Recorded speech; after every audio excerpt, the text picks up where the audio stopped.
হয়তো আমার বিয়ে তোমার সঙ্গে হবে না, অন্য কারোর সঙ্গে হবে, যাকে আমি চিনি না জানি না। আমার অনিচ্ছা থাকা সত্ত্বেও সে আমার শরীর স্পর্শ করবে, আমি চাইলেও কিছু করতে পারবো না। ওই শক্তি আমার থাকবে না। আমার অনেক ঘৃণা লাগবে, কারণ আমাকে অন্য কারো ছোঁয়ার কথা ছিল। এটা সে না, অন্য কেউ। তখন আমি খুব কাঁদবো, আর সে হয়তো ভাববে আমি সুখের কান্না করছি, কিন্তু সে বুঝবে না এভাবে প্রতিদিন এক একটা রাত আমার কাছে দর্শনের রাত হবে।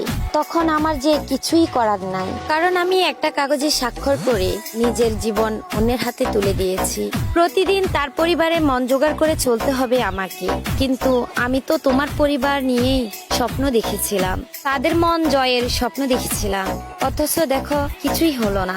এক সময় এসবে আমি অভ্যস্ত হয়ে যাব, তারপরে হঠাৎ একদিন জানতে পারবো আমি মা হব। এটা তো একটা নারীর জীবনের সবচেয়ে সুখের দিন, কিন্তু আসলে কি আমি ওই দিন সুখী হব? না, হব না। চিৎকার করে কাঁদতে ইচ্ছে করবে, কারণ বাচ্চাটা আমাদের ভালোবাসার চিহ্ন না।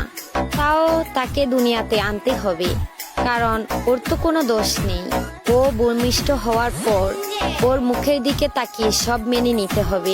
এক সময় তাকে বড় করা, স্কুলে নিয়ে যাওয়া, তাকে মানুষের মতো মানুষ বানাতে গিয়ে কখন যে 50 পেরিয়ে চুল পাকতে শুরু হয়ে যাবে বুঝতে পারবো না।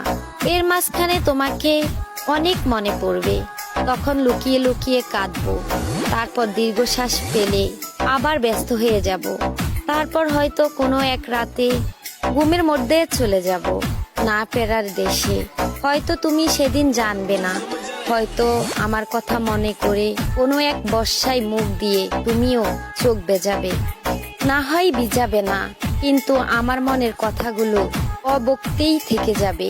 তবুও মনে মনে বলবো, তুমি ভালো থেকো, ভালো থেকো।